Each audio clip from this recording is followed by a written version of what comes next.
हाँ दोस्तों, वेलकम है डीएपी क्लास दीपक फ्री एजुकेशन में आपका स्वागत है। और हम यहाँ पढ़ेंगे जो है कि तीसरा अध्याय जिसमें सिंधु घाटी सभ्यता के बारे में जो कि दिया हुआ है। राशि रस्तोगी मैम की बुक है और इसको हम लोग पढ़ने का प्रयास करते हैं। इसमें दिया हुआ है, स्थल दिया है, उत्खननकर्ता दिया हुआ है, स्थान दिया है और नदी दिया है कि किस स्थान पे है, इसकी उत्पत्ति का जो समय दिया हुआ है। तो सिंधु सभ्यता और आदि ऐतिहासिक जो काल रही हैं वो 2300 से 1750 ईस्वी का जो काल जो है कि देखने को, ईसा पूर्व का जो काल देखने को मिलता है। तो हम लोग यहाँ एक एक चीज़ को देख लेंगे, फिर आगे कम्पैक्ट हो जाएगा, सीधी सीधी चीज़ों का। हड़प्पा सभ्यता, तो हड़प्पा सभ्यता की जो खोज की गई थी वो 1921 में की गई थी, दयाराम साहनी के द्वारा की गई। मांटिगोनिया जिला पंजाब पाकिस्तान में स्थित है, सिंधु नदी के तट पर जो है कि है। मोहनजोदड़ो की बात करते हैं तो मोहनजोदड़ो 1922 में उत्खनन किया गया था, राखलदास बनर्जी के द्वारा किया गया था। सिंध के लारकाना जिले पाकिस्तान में स्थित है, सिंधु नदी के तट पर स्थित है। चौहुदड़ो की खोज को देखेंगे तो ये स्थल रहा है चौहुदड़ो, और इसका उत्खनन वर्ष हुआ है 1931 ईस्वी में गोपाल मजूमदार के द्वारा कि इसका उत्खनन किया गया है। और स्थान रहा है सिंध पाकिस्तान, और नदी रही है सिंधु नदी। नेक्स्ट देखेंगे, अगला रोपण है। तो रोपण की जो उत्खनन वर्ष हुए 1953 माना जाता है। वाई.डी. शर्मा इसके उत्खनन करता रहे हैं। ये जो स्थान रहा है रोपण वो पंजाब भारत में रहा है, सतलज नदी के तट पर है। नेक्स्ट अगला है क्या, कालीबंगा। तो कालीबंगा क्या है, कालीबंगा जो स्थल रहा है इसमें जो है कि इसकी खोज की गई 1953 में, उत्खनन किया गया ए घोष के द्वारा जो है इस उत्खनन किया गया। और स्थान क्या है तो गंगानगर राजस्थान, घग्गर नदी के तट पर। लोथल है, तो लोथल की खोज हुई 1955 से 63 में M.S. राव के द्वारा की गई थी। और यह स्थल कहाँ है तो गुजरात में है, अहमदाबाद गुजरात में है, भोगवा नदी के तट पर है।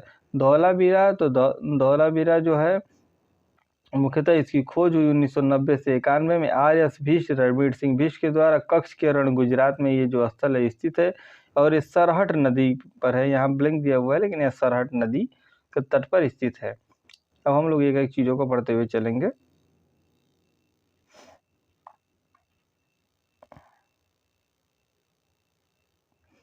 हम लोग स्टार्ट करते हैं। तो सिंधु घाटी सभ्यता, तो सिंधु घाटी की सभ्यता के स्थलों को जो है कि हम लोग देखने। सिंधु घाटी सभ्यता में कितने प्रमुख नगर हैं तो मुख्यतः 2 नगर हैं, हड़प्पा व मोहनजोदड़ो। सिंधु घाटी में मुख्यतः 2 नगर हैं, हड़प्पा और मोहनजोदड़ो। ये दोनों नगर कहाँ स्थित है तो ये दोनों पाकिस्तान में स्थित हैं। सिंधु घाटी के जो दोनों नगर है वो मुख्यतः पाकिस्तान में है। सिंधु घाटी सभ्यता किस लिए प्रसिद्ध है तो सिंधु घाटी जो सभ्यता रही है वास्तुकला के लिए प्रसिद्ध आपकी मानी जाती है, वास्तुकला के लिए प्रसिद्ध रही है। नेक्स्ट अगला देखते हैं, सिंधु घाटी के बर्तनों पर किस रंग से रंग लगाने के बाद पकाया जाता है तो गेरू रंग या लाल रंग से जो है रंग लगाने के बाद जो है कि इसको पकाया जाता है। सिंधु सभ्यता के बर्तन में चित्रकारी किस रंग से की जाती है तो काले रंग से जो है कि चित्रकारी देखने को मिलता है। सिंधु सभ्यता की लिपि थी, तो सिंधु सभ्यता की जो लिपियां रही हैं वो चित्र एवं चित्राक्षरी लिपि जो है कि मानी जाती है। चित्र और चित्राक्षरी लिपि देखने को मिलता है। चित्राक्षरी लिपि में कितने चिन्हों का प्रयोग किया गया तो जो चित्राक्षरी जो लिपि रही है उसमें 396 रंगों का जो है कि 396 रंगों का प्रयोग किया गया है। सिंधु सभ्यता के मुख्य देवता कौन थे तो जो सिंधु सभ्यता है उसके मुख्य देवता पशुपति शिव रहे हैं। सिंधु सभ्यता के मुख्य देवता पशुपति शिव रहे हैं।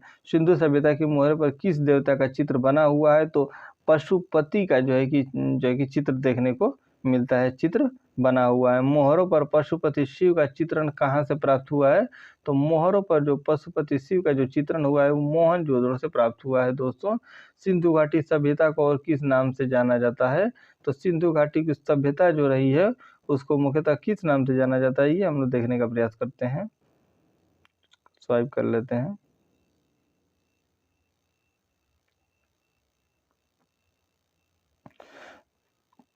तो जो सिंधु घाटी की जो सभ्यता रही मुख्यतः उसे मृण पात्रों की सभ्यता या पकाई गई मिट्टी के बर्तनों की सभ्यता के नाम से जो है कि उनको जाना जाता है। ये आप लोग थोड़ा ध्यान देते हुए चलिएगा, और यहीं से जो है चीज़ें कई बार बनी हुई हैं तो आप इन चीज़ों को समझते हुए भी चलिएगा।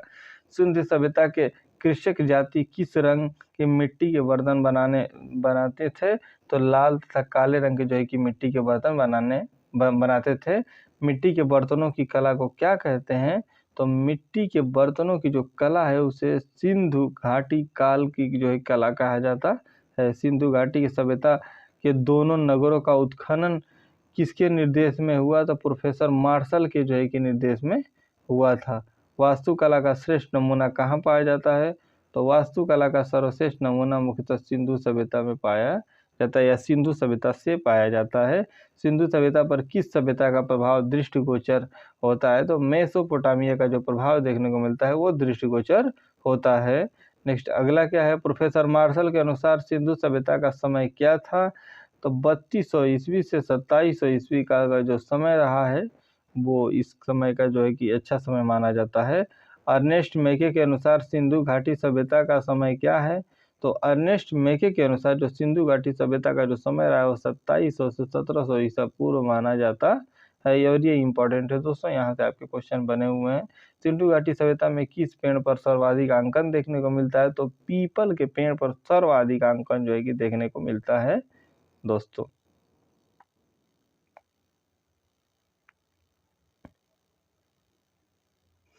स्टार्ट करते हैं हम लोग अगला।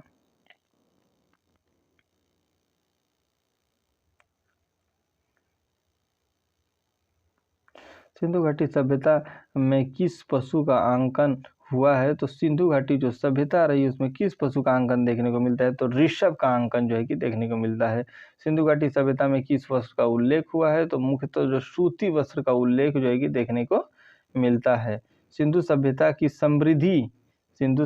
समृद्धि किसके समय तक बनी?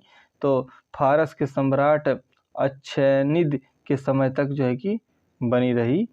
सिंधु सभ्यता के मिट्टी के बर्तन निम्न में से बनाए जाते हैं। तो चाक पर मिट्टी के बर्तन जितने भी थे वो चाक पर बनाए जाते हैं। सिंधु सभ्यता में लिपि कैसे लिखी गई है? तो सिंधु सभ्यता में जो लिपियां लिखी गई हैं वो पहली पंक्ति से दाईं से बाईं और दूसरी पंक्ति में बाईं से दाईं की ओर लिखी गई हैं, जाती हुई दिखाई गई हैं। सिंधु सभ्यता की मुहरें किस आकार की है? तो वर्गाकार मोहरों का जो है अंकन देखने को आपको मिलता है। इन मोहरों की नाप क्या है? तो मुख्यतः इन मोहरों की नाप रही है लगभग 2 सही 1/2 लंबी तथा 2 सही 1/2 चौड़ी। ये इसका जो है कि माप दिखाया गया है। सिंधु सभ्यता की मोहरें किससे निर्मित हैं? तो हाथी दांत, पकाई गई मिट्टी तथा नीले व सफ़ेद चमकीले पत्थर की जो सफ़ेद चमकीले पत्थर हैं इनसे जो है कि वह निर्मित की गई हैं। तो इसको आप लोग देखिएगा और यहाँ से कई तरह से घुमा घुमा के जो है कि क्वेश्चन पूछे जाते हैं। इन मोहरों पर आकृति किस प्रकार निर्मित की गई है? तो उभरी हुई जो है कि मोहरों की जो ऊपर है वो उभरी हुई आकृति को जो है कि बनाया गया है या बनाने का प्रयास किया गया है। सिंधु सभ्यता की सबसे अधिक जानकारी किससे मिलती है? तो मोहरों से जो है कि देखने को मिलती है सबसे अधिक जो है कि जानकारी। डोरी खींचने से बांस पर चढ़ने वाला बंदर तथा सिर हिलाने वाला बैल, पंख फड़फड़ाने और सीटी बजाने वाला पक्षी कहाँ से प्राप्त हुआ है? तो ये सिंधु सभ्यता से प्राप्त हुआ है। जो खिलौने वाला दृश्य का अंकन किया गया है वो भी सिंधु सभ्यता से ही संबंधित था। अगला देखते हैं। सिंधु सभ्यता में परस्पर आलिंगन करते हुए बंदरों का खिलौना किस सामग्री से बना है? तो चीनी मिट्टी से आलिंगन करते हुए बंदरों की जो सामग्री रही है वो चीनी मिट्टी से बनी हुई। कांच का ओप चमक चढ़ाने की प्रक्रिया सर्वप्रथम किस सभ्यता में हुई है? तो सिंधु घाटी सभ्यता में जो है कि देखने को मिलती है। सिंधु घाटी सभ्यता का अंत कब हुआ है? तो 1500 ईस्वी में जो है कि सिंधु घाटी सभ्यता का अंकन देखने को मिलता है। सबसे प्राचीन सिक्का कौन था? तो सबसे जो प्राचीन सिक्का माना जाता है निष्ठ को माना जाता है। सिंधु सभ्यता के उत्खनन में जो विशाल भवन प्राप्त हुए उसकी माप लंबाई 242 फुट और चौड़ाई 112 फुट, दीवार की मोटाई 8 फुट जो है कि दिखाई गई है। सिंधुकालीन में भवनों के निर्माण में कैसी ईंटें का जो है कि प्रयोग किया गया है? तो जो सिंध काल है इसमें भवनों के निर्माण में मुख्यतः कैसी ईंटों का प्रयोग किया गया है? तो इसको हम लोग यहाँ देखेंगे कैसी ईंट का प्रयोग किया गया है। तो एकाधिक ईंटें जो पकी हुई ईंटों का जो है कि यहाँ पे प्रयोग देखने को मिलता है सिंध काल में, जो कि पकी हुई ईंटों का प्रयोग देखने को मिलता है। पकी हुई ईंटें का प्रयोग। सिंधु भवन में किसका प्रयोग नहीं हुआ है? तो सिंध भवन में जो पत्थरों का प्रयोग आपको देखने को नहीं मिलेगा दोस्तों। अगला देखते हैं सिंधुकालीन मिट्टी निर्मित मूर्ति अधिकांश किसकी है। तो सिंधुकालीन जो मिट्टी निर्मित जो मूर्ति है वो नारी का अंकन दिखाया गया है। सिंधुकालीन नारी की मूर्ति के चेहरे पर कोमलता के स्थान पर दर्शाया गया है कुरूपता को दर्शाया गया है। सिंधु सभ्यता के निवास कैसे भोजन करते थे। तो सिंधु सभ्यता के जो निवास है मुख्यतः शाकाहारी मांसाहारी भोज्य पदार्थों में गेहूं, जौ, मटर, तिल, सरसों, खजूर, तरबूज, गाय, सुअर, बकरी का मांस, घड़ियाल आदि तथा कछुए का मांस जो है कि इस्तेमाल करते थे। ये आप लोग देख लीजिएगा और ये बहुत इंपॉर्टेंट है। यहाँ से कई तरह के जो है कि घुमा फिरा के जो है कि क्वेश्चन आए हुए हैं। सिंधुवासी मनोरंजन के लिए किन साधनों का प्रयोग करते थे। जो सिंधुवासी लोग थे वो मनोरंजन के लिए मुख्यतः पाशे का खेल, नृत्य, शिकार, पशुओं की लड़ाई का जो है कि अंकन दिखाते थे। इस तरह की चीज़ों की जो है कि यहाँ व्याख्या की गई। मेसोपोटामिया सभ्यता किसके किनारे फली फूली थी। तो जो मेसोपोटामिया जो सभ्यता रही है मुख्यतः दजला फरात नदी के बीच में जो है कि पनपी हुई सभ्यता थी। मेसोपोटामिया की सबसे पुरानी जनजाति कौन थी। तो सुमेरिया जो है सबसे पुरानी जनजाति देखने को मिलती है मेसोपोटामिया में। हड़प्पा की हम लोग बात करते हैं दोस्तों। हड़प्पा भी एक बहुत ही महत्वपूर्ण स्थल रहा है। हड़प्पा को देखते हैं तो हड़प्पा एक मोहनजोदड़ो का सर्वप्रथम किसने देखा था। तो हड़प्पा जो है मोहनजोदड़ो का सर्वप्रथम इसे देखने वाला काकवर्ग जो है कि रहा है। काकवर्ग के द्वारा जो है कि हड़प्पा स्थल को सर्वप्रथम देखा गया था। अगला देखते हैं हड़प्पा सभ्यता के लोग किसकी पूजा करते थे। तो हड़प्पा सभ्यता के लोग पशुपति शिव की जो है कि पूजा करते थे। दोस्तों हड़प्पा की क्या चीज़ें प्रसिद्ध रही हैं। तो हड़प्पा की जो मुहरें प्रसिद्ध आपको जो है कि देखने को मिलेगी। हड़प्पा सभ्यता की मुहरें किसकी बनी हुई है। तो टेराकोटा तथा पकी पकाई मिट्टी की बनी हुई जो है कि दिखाई गई है। हड़प्पा सभ्यता में पकी मिट्टी की मूर्ति का निर्माण किस विधि में किया जाता है। तो पकी मिट्टी के जो मूर्ति का निर्माण किया गया चिकोटी पद्धति में जो है कि देखने को आपको मिलेगा। हड़प्पा के अन्नागार में कुल कितने कमरे हैं। तो हड़प्पा के अन्नागार में कुल 12 कमरे आपको दिखाई देंगे। लाल पत्थर की बनी एक मनुष्य के धड़ की मूर्ति कहाँ से प्राप्त हुई है। तो लाल पत्थर में बनी एक मनुष्य के धड़ की जो मूर्ति है वो हड़प्पा से आपको देखने को मिलती है। एक मूर्ति की माप क्या है। 1.25 इंच ऊंची एक मूर्ति की माप को जो है कि दर्शाया गया है। 1.25 इंच जो है कि माप एक मूर्ति की जो है कि को दर्शाया गया है। यह मूर्ति कहाँ सुरक्षित है। यह मूर्ति सुरक्षित है राष्ट्रीय संग्रहालय नई दिल्ली में सुरक्षित है। माँ के साथ जुड़वा बालक की मृड मूर्ति कहाँ से प्राप्त हुई है। तो हड़प्पा से जो है कि आपको देखने को मिलती है माँ के साथ जुड़वा बच्चे। भारत की सबसे प्राचीन मूर्ति कहाँ से मिली है। तो भारत की जो सबसे प्राचीन मूर्ति मिली है हड़प्पा व मोहनजोदड़ो के प्राचीन नगरों के ध्वंसावशेषों से मतलब वो नष्ट होने के बाद हड़प्पा टीले का पता किसने लगाया था। तो हड़प्पा टीले का सर्वप्रथम जो है कि पता 1878 ईस्वी में कनिंघम के जो है द्वारा लगाया गया। सिंधु सभ्यता में बहुरंग के चित्रित पात्र कहाँ से मिले हैं। तो हड़प्पा से आपको जो है कि बहुरंग चित्रित पात्र मिले हैं। हड़प्पा राजमार्ग की चौड़ाई क्या है। तो हड़प्पा जो राजमार्ग की जो चौड़ाई रही है वो 33 फुट रही है। दोस्तों हड़प्पा राजमार्ग का फर्श किससे बना हुआ है। तो हड़प्पा राजमार्ग का जो फर्श बना है ईंटों का बना हुआ है। हड़प्पा राजमार्ग के मुख्य दरवाजे किधर हैं। तो गलियों में जो है कि मुख्य दरवाजे जो है कि दिखाए गए हैं। हड़प्पा समाज कैसा है। तो हड़प्पा जो समाज रहा है दोस्तों मात्र सत्तात्मक रहा है। मात्र सत्तात्मक स्वभाव रहा है। ऋग्वेद में हड़प्पा को किस नाम से पुकारते हैं। तो ऋग्वेद में हड़प्पा को हरियूपिया के नाम से पुकारते हैं। ये इंपॉर्टेंट है और यहाँ से क्वेश्चन आएगा और आ भी सकता है। मुहरें सर्वाधिक किसकी बनी हुई है। तो सेल खड़ी की मुहरें जो है कि सर्वाधिक देखने को मिलती है। स्वास्तिक जो चिन्ह रहा वो किस सभ्यता की देन है। तो वो हड़प्पा सभ्यता की देन है। दोस्तों इसको आप लोग याद रखिएगा। हड़प्पा सभ्यता के लोग चिनाई में किस प्रकार की ईंटें का प्रयोग करते हैं। तो यल आकार की जो ईंटें होती हैं इस तरह की जो है ईंटों का चुनाई में जो है कि प्रयोग करते हैं। हड़प्पा को सर्वाधिक सिंधु सभ्यता का नाम किसने दिया है। तो जॉन मार्शल के द्वारा जो है कि सर्वाधिक सिंधु सभ्यता का नाम दिया है। हड़प्पा काल की ईंटें किस मिट्टी से बनी हुई हैं। तो जलोढ़ मिट्टी का अंकन जो है कि भरपूर देखने को मिलता है। हम लोग आगे बात करेंगे मोहनजोदड़ो को हम लोग पढ़ने का प्रयास करेंगे। मोहनजोदड़ो क्या है। तो सिंधु सभ्यता के उत्खनन से प्राप्त विशाल स्नानागार कहाँ से प्राप्त हुआ है, तो मोहनजोदड़ो से ही प्राप्त हुआ है। जो विशाल स्नानागार आपको देखने को मिलेगा वो मोहनजोदड़ो से ही मिला हुआ है। विशाल स्नानागार की माप देख लीजिए, यहाँ से भी क्वेश्चन आपके बनते हैं, तो इसको भी आप लोग जो है कि याद रखने का प्रयास करिए। तो जो विशाल स्नानागार की माप रही है वो लंबाई 39 फुट, चौड़ाई 33 फुट और गहराई 8 फुट इस तरीके के अंकन में इसको दिखाया गया है। विशाल स्नानागार में किस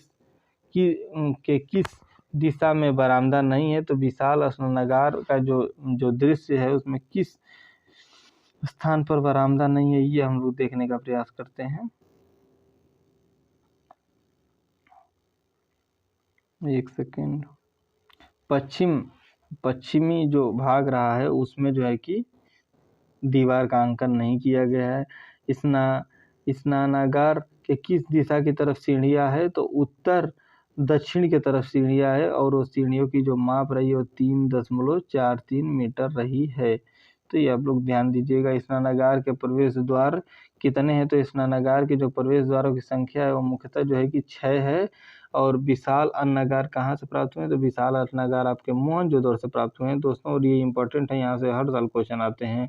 कुमुद वाले बैल की आकृति मोहरें कहाँ से प्राप्त हुई, तो कुमुद वाली जो बैल की आकृति मोहरें हैं मोहनजोदड़ो से प्राप्त होती हैं। काष्ठ नर्तकी की मूर्ति कहाँ से प्राप्त हुई, तो काष्ठ नर्तकी की मूर्ति भी मोहनजोदड़ो से प्राप्त हुई है, जो मधुचेष्टिक विधि में जो है कि बनाई गई है। इस मूर्ति की लंबाई क्या है, तो इस मूर्ति की लंबाई 9 सेमी यहाँ दिया हुआ है।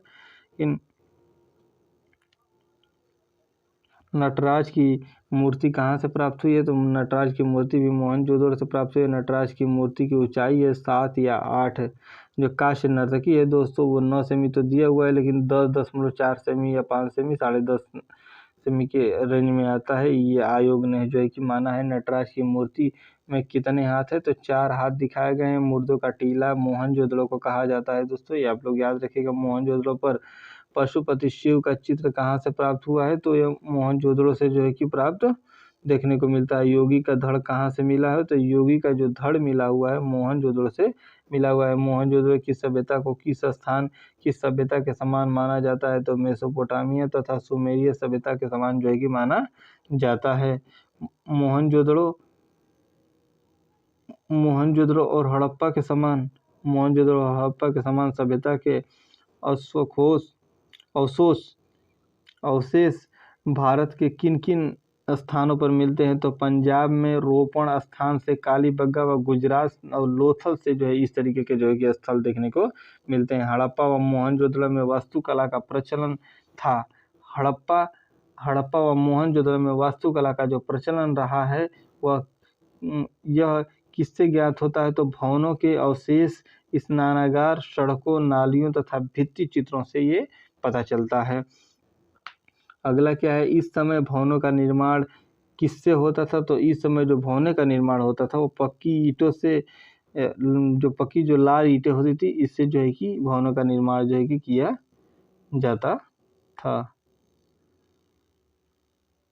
अगला देखते हैं, पक्की ईंटों की माप क्या थी, तो पक्की ईंटों की माप 10 सही इस तरीके से रहें। 10 सही 1/2 गुणे 5 गुणे 2 सही 1/2 के रेंज में रही है। मोहनजोदड़ो से प्राप्त दाढ़ी योगी की सुंदर मूर्ति किससे बनी हुई है, तो पत्थर से बनी हुई है। मोहनजोदड़ो से मिट्टी कितनी बनी हुई है, तो मोहनजोदड़ो से जो मिट्टी की मोहरें बनी हुई है मुख्यतः वो 3 मोहरें बनी हुई हैं दोस्तों, और ये इंपॉर्टेंट है। टिकरे के नाव का रेखांकन कहाँ उत्कीर्ण किया गया है, तो टिकरे के नाव का जो रेखांकन वो देखने को मिलता है मोहनजोदड़ो में देखने को मिलता है। कुंभकारों के 6 भट्ठे तथा गले हुए तांबे के ढेर कहाँ से प्राप्त हुए हैं, तो मोहनजोदड़ो से जो है कि प्राप्त हुए हैं गले हुए तांबे के ढेर।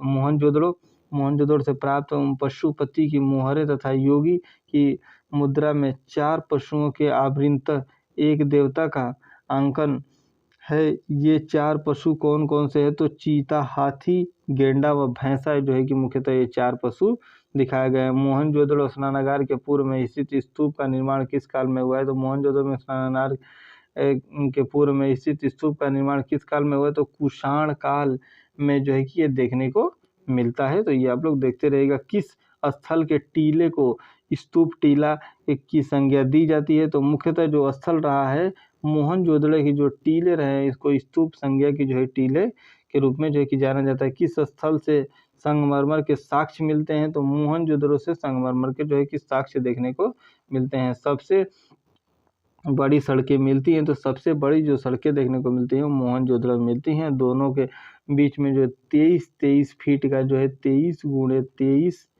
फीट का जो है गैप होता है। तो ये भी आपकी नगरीय योजना बहुत महत्वपूर्ण है। लोथल को हम लोग नेक्स्ट क्लास में पढ़ेंगे। इसी के साथ अपने हम क्लास को विराम